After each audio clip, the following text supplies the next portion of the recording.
All right, here we go. This is the plant-based burrito that you can eat anytime. You don't even have to make a burrito. As you've often said, my love, you can just shovel it directly into your mouth from a pot. So I'm just going to go through the process. The picture that is at the beginning or somewhere along all these lines is all the ingredients you'll need. The produce and the chorizo and the tortilla. There's 2 bottles of green chili in that picture. One is Herdez, and then the other is the Hatch chili from Trader Joe's. The Herdez is the one I usually use. I prefer it. It's more refined. It's more of a tomatillo.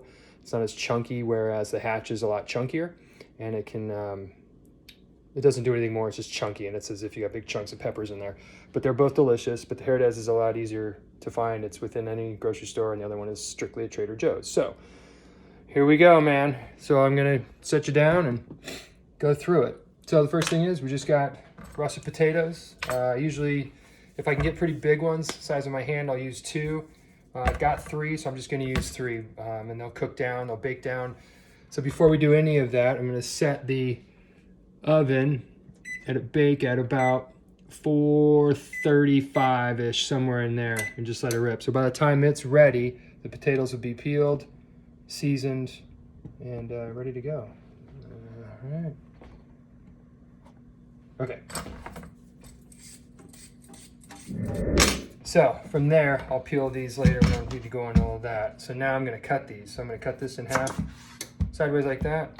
Tip them on the top. Do a little length cut. As even as you can. Make the halves as even as you can. And then I'm going to do length this way. So we're getting sort of that feel. That way there we can kind of get a nice little cube, if you feel me. Something like that, all right? And we just start plopping these in a bowl.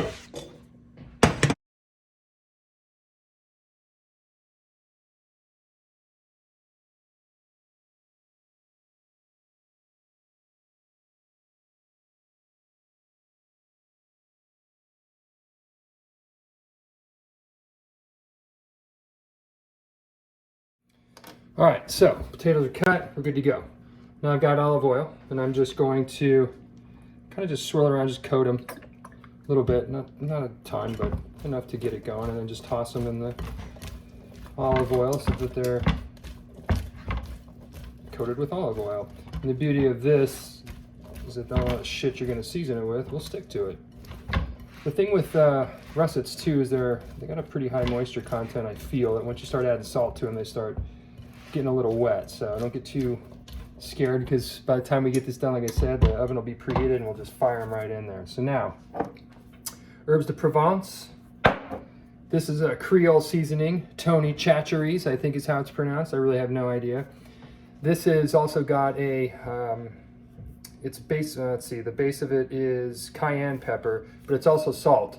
So this is where the salt content for this is going to come in. I'm not going to add any salt to this. If you do, it gets super salty. So this can create havoc if you don't go gently. And then classic Old Bay. So with that being said, and there's no measurements, there's nothing like that. I'm going to take my Tony Chachery, and I'm just going to literally just put a blanket on there. Same with Old Bay. Now Old Bay, you can go a little heavier, but not too much. Just like that. Yeah, cayenne pepper, lungs, brutal. And then the herbs, depending on how much you want in there. Jesus Christ. Woo! Probably, I don't know, maybe a tablespoon and a half, 2 tablespoons. And this is just one of those great herbs that just sort of has everything going for it. There's a lot of surprises in there. So now I'm just going to toss these. Coat these up.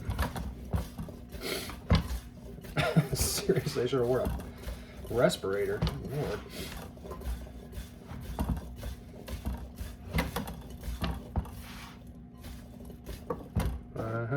And no potato left behind. And just toss them pretty good, man. It'll you'll see as it's starting to do its thing. And they'll start to get a little wetter. That's kind of interesting with this potato, but I've never really tried another one in this particular recipe, so feel free to experiment with potatoes. All right, from here, Goodness, sorry.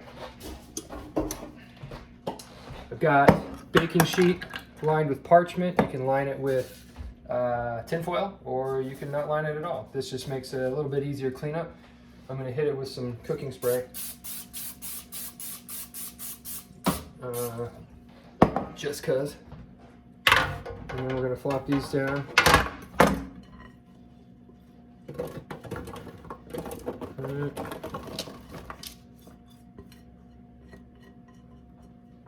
I'm going to spread them out so they're not stacked on each other. Ooh, we got a big blob of seasoning there.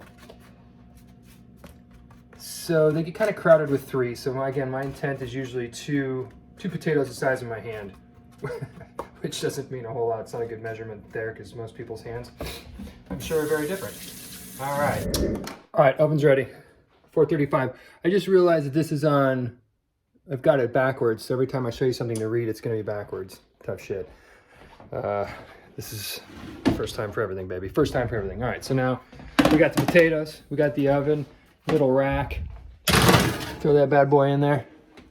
Close it. Timer, 22 minutes. Let her rip. All right, back to it. So those are in there doing their thing now. That's good. All right, this fucking thing. All right, so now we're gonna work on the cauliflower. Cauliflower is part of this. It's just gonna use like half the head. This is pretty basic here. Take most of this off. And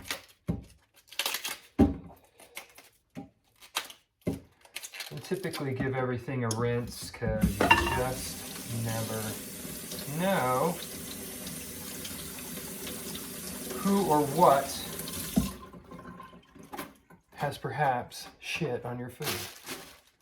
And there's nothing worse than that. So from here, I'm just going to cut this directly in half. Just like so. Pick one, put the other one on the bag. And then, so this core here, I'm just going to cut it out. Because this does not have to be fancy. This is heading into a pot. We're going to chop it up and throw it into some water. And we're going to soften it up that way. So just try to get the leaves out. So from here, I'll take a flour gonna do that, turn it, kind of a coarse chop. You feel me? Because then as it does that, it's gonna fall apart in the pot as it's boiling. And these are gonna go for like maybe 5 minutes. You'll get an idea of what you're doing. You can test the tenderness if you'd like.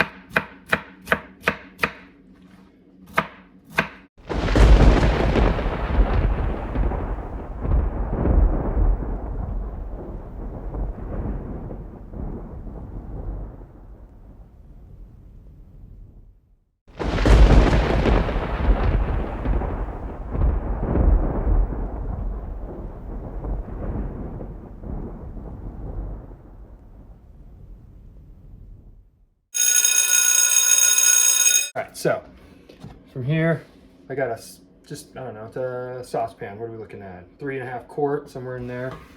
Just gonna put everybody in here.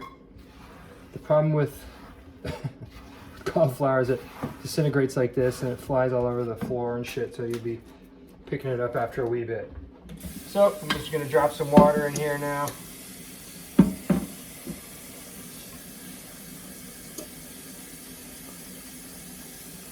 Just where it's kind of covered. It's, I don't know, about half full. All right, I'm gonna put it on the burner. Just like that. Start a boil. When it hits a boil, bring it down to a wee bit of a simmer, give it like 5 minutes, and again, just see where it's at with the tenderness, and when you feel good about it, and then you just pull it off and we'll strain it. Potatoes are in, doing their thing. Cauliflower's on the stove. It's doing its thing. Hasn't quite hit a boil yet. So I'm just gonna set up the tofu. Now this is optional. If you want to put tofu along with the chorizo and all that, this just adds filler, it adds textures, and I guess it just adds goodness, man, is ultimately what it gets down to, if you're into it. So tofu is, I don't know, man, it's one of those personal adventures of how you want to prepare it ultimately. So I just drain all the water. And I just kind of squeeze it a wee bit. It's not the end of the world. We're going to cook most of it out. We're going to fry it up in a pan, and when it gets to the point of browning where we want it, we're going to add seasoning, and then everything else just gets kind of dumped on top of it into it. So I'm just kind of pressing a little bit. I'm not super concerned with how much moisture is in it.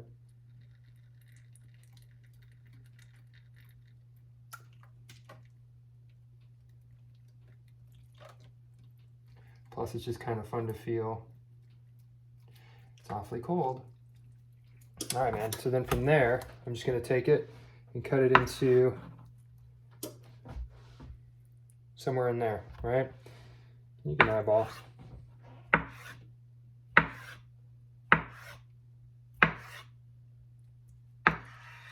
Okay. From there, take 3, 2, 1, whatever you need. Cut it lengthwise, just like that. And then I'm going to just cube this also. All right? So you get that kind of look. Do that for everybody.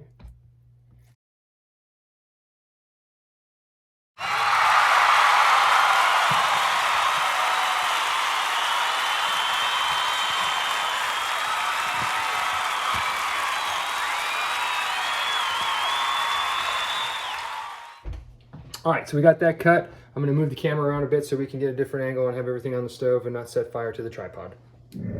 All right, cauliflower's going. I'm getting a pan heated. It's pretty tall. I don't know, we're looking like 2.5, 3 inch tall.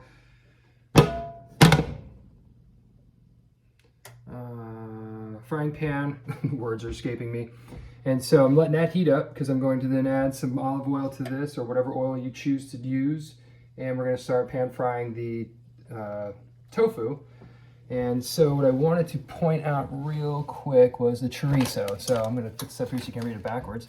So this is the soy chorizo from Trader Joe's. It's super delicious. It truly is my favorite when I can get it. If not, I have been able to find, that was 5 minutes on the cauliflower. So if I can find it in a store, any kind of a chorizo, you don't have to use soy. Again, this is all just as plant heavy as I can make it, which I think is all plants, except for maybe a couple of moments of small tininess. But so this is, again, Trader Joe's. There's, I think, oh man, they used to carry one at Walmart that was pretty decent, but keep an eye on you, write down the Trader Joe's. So do that. Get this from them. It's delicious. It's good. So I'm going to turn the heat off on the cauliflower and just let it soak in its water. So this casing is pretty interesting, and actually I don't need to do this yet, but all you're going to do is break open the casing. You're going to squeeze it out into the pan when we need to, just like a toothpaste tube, if you will. So I'm going to leave that there for the moment. And then slip us back around this way. So now I'm going to start working on the tofu. Again, this is pretty basic. This is like, I don't know, medium heat, around a 4. And I'm going to coat the pan pretty good. Just like that. Then I'm going to let it heat just for a few seconds here. See if I can get it up to temp a little bit. We'll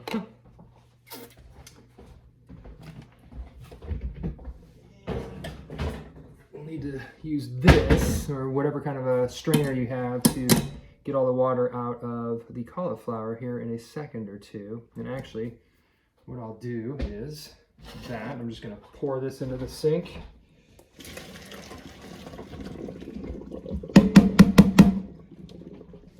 Like that. Then I can just leave it in the pan. Still on, so then it can just, it'll just be there, ready to roll. Because everything gets added to this pan here very soon. Potatoes are about 6 minutes out for the first round, and then we'll end up kind of tossing them around. You'll see how it works, and you just keep them in there. You kind of go in 5 or 6 minute spurts until they become the golden or dark brown as you want them. All right, so I'm going to put a piece in there. She's sizzling just enough. So I'm just going to dump everyone in there. And it's not really necessary to care too much about if they break up as you're spinning them around and everything. The cubes are fun, but some of them break down. That's cool too. All right. Don't forget, hot oil is super hot. So once they're in there, they're going to drop the temperature pretty good. So I'm going to crank the heat up just a little bit, probably medium-high, somewhere in the 6 range, if you've got numbers on your dial. And we'll just let it do its thing for, I don't know, a couple minutes or so.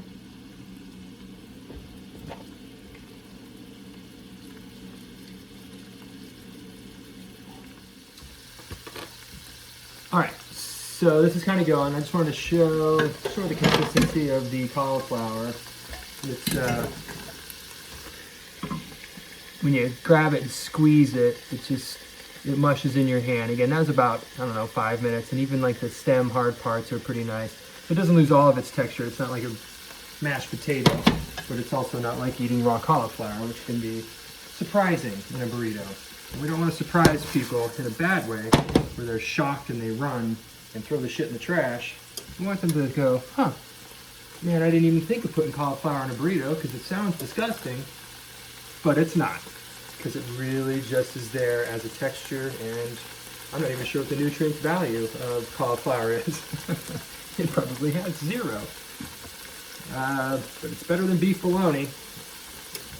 All right, so here we're just kind of, it's one of these. You can keep checking them, you can keep spinning them all day long if you want, or you can just let them cook. Because so far we've got no change in color, and they're going to be spongy, man. But we'll get a pretty decent brown on at least 2 sides.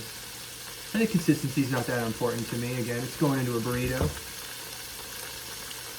Got about 2 minutes on the potatoes. I'm going to move these over somewhere else.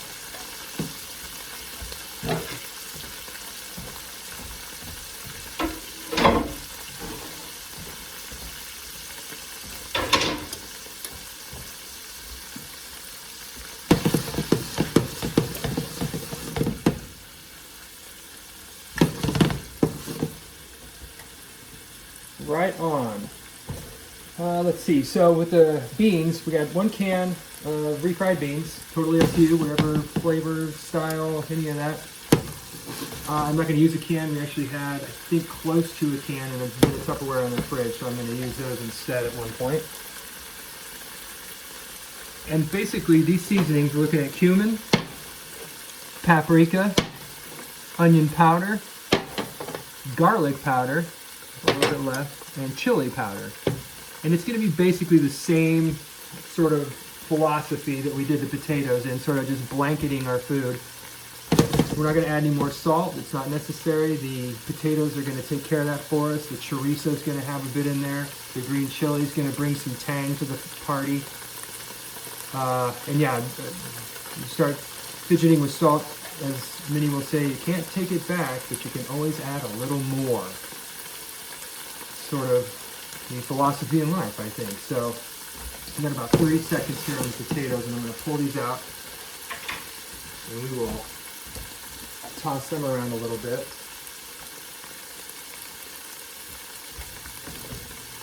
Hello, Mary.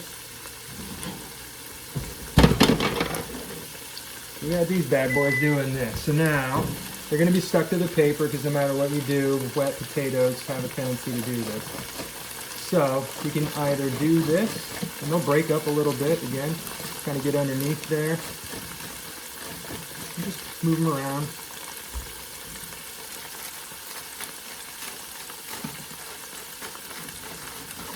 You can scoop underneath. We just kind of want to toss them around so that they will, because once we release them this first time, they won't typically stick again.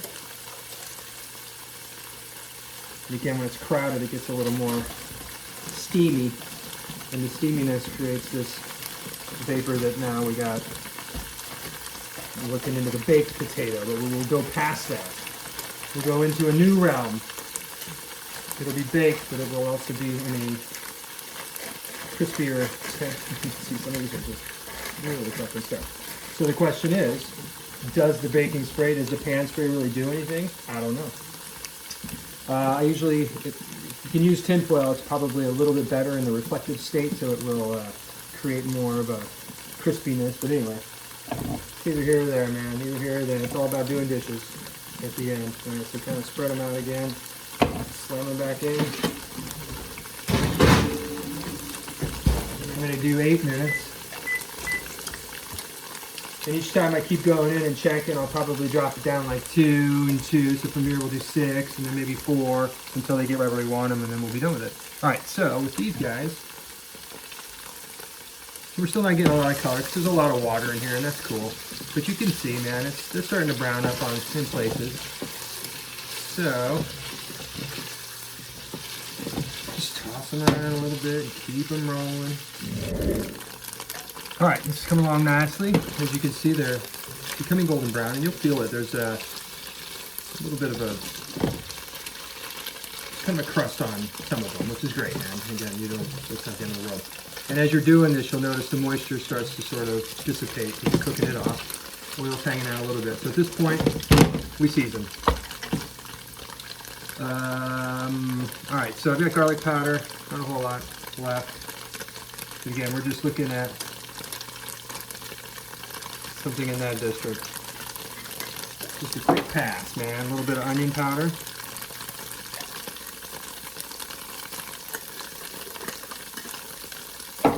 Cumin. Try to keep your spice bottles away from the burner. They get a little hot. Blast retains heat. Yeah, these are really warm. Okay. Then we got chili powder.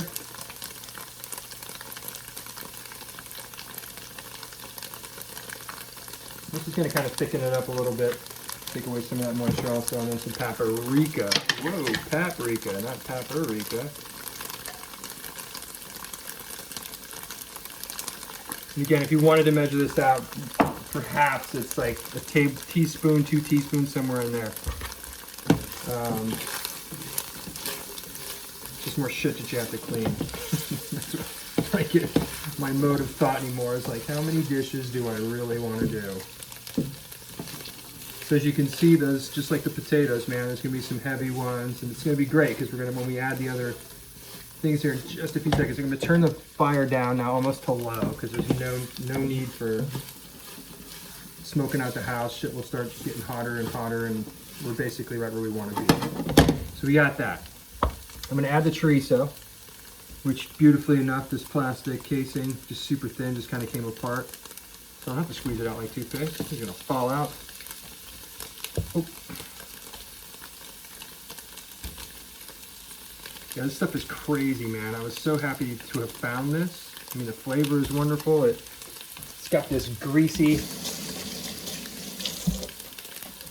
similarity to a real chorizo, which is pretty trippy. So from here, I'm gonna toss my beans. So this is about a can of beans, maybe a little bit less.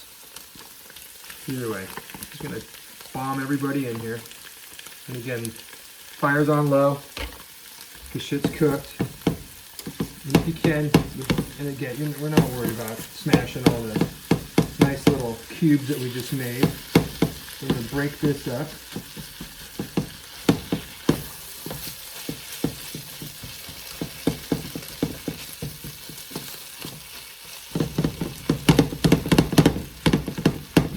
Get the beans kind of incorporated here. These are going to dry up real fast now.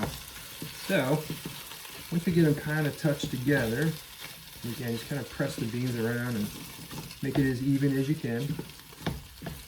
And then the tofu's living a dream right now. It's like, hey man, I thought we were going to stay in the cube factor. All right, so potatoes are looking. I'm going to peek in on them. All right, we're going to keep that going. So I'm going to go 6 minutes now and just keep those in there.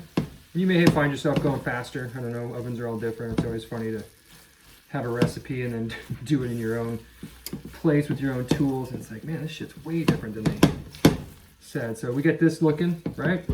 So now I'm going to take my green chili. This is salsa verde, by the way. Here it is, salsa verde. And I'm just going to throw it in here.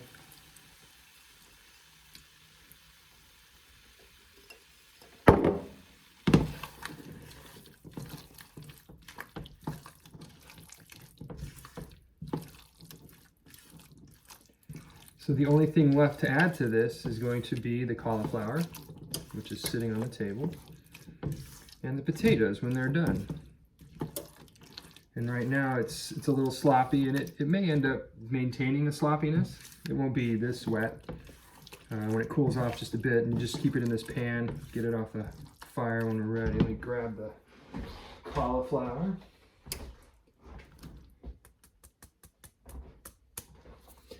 Just like that.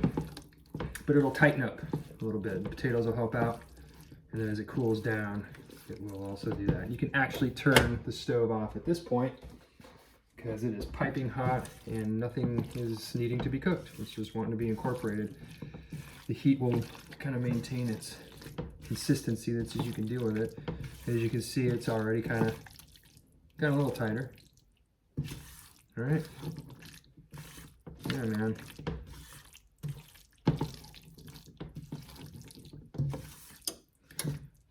And you're allowed to taste. I know I haven't tasted any of it because I've been made this recipe a few times, so I know that it's going to be okay. The potatoes are always the not worrisome, but it's one of those moments you're like, shit, man, did I add too much Tony Chachery? I still want to know if that's how it's pronounced because I just love saying it out loud. And that's where the salt content can get you, but you're more than welcome because it's always a delicious thing to keep tasting as we move along in this process. So I'm gonna wait on the potatoes. All right, we've got our pot. I'm gonna pull out the potatoes. They're probably okay. Good enough for jazz. See, I lied to you, man. They did stick again. You rotten bastards. All right, so again, this is one of those, it's either you can crank your heat, let her rip, but I think because they're soft, they're okay. They're probably not as crisp, but I also don't want to break a tooth while I'm eating my burrito. So I'm going to keep this. I'm going to turn off my oven because I'm done. This here is done. And perhaps no parchment. Just use the pan. I use this parchment because I have a metric ton of it. I just like to get rid of it. But yeah, you never know. Or just some tin foil. Maybe a different potato, experiment with that part. Either way, it's going to be just fine. So, then we just take this, minus the paper, and put our potatoes in there.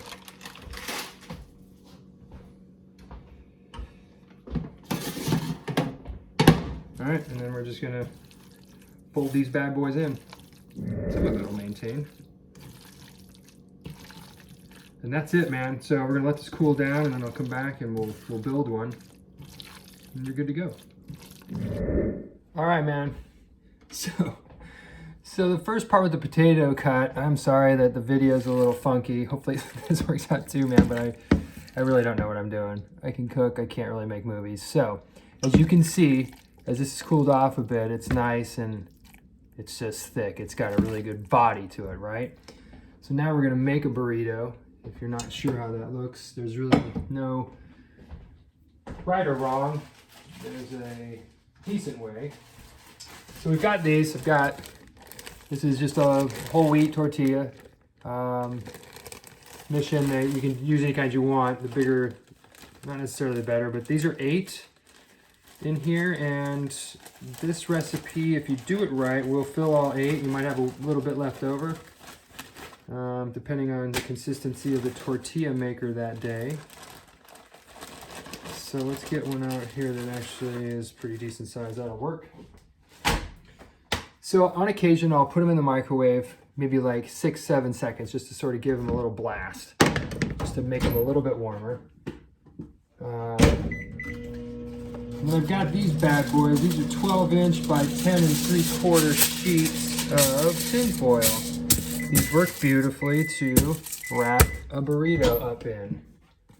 So we got this, like that, right? Take some of our awesomeness that we've made. You've seen it done at Chipotle 1,000 times. Now, are you able to do it? You're gonna find out. So somewhere in there, right? I don't know. First one's always a little bit bigger. And nothing too remarkable about it. Just kind of fold it like that. Tuck that kind of underneath a little bit. Bring that together like that. You got this sort of envelope feel going. You can bring these in a little as you're moving along. Do that. Pow, you got a burrito. Then if you've got these beautiful things,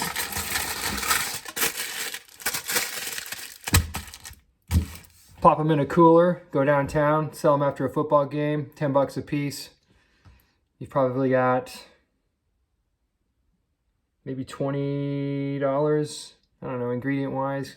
A couple bucks for the potatoes, the chorizos in the $5 district. Yeah, so anyway, or you can just share them with your friends and eat up. So this is it. This is the burrito. I hope the video is fairly instructional and that you can get through this. And as you go, you'll get a little bit, it gets a little easier, gets a little bit more muscle memory, and then you can just make them, man. So good luck, enjoy, and I love you.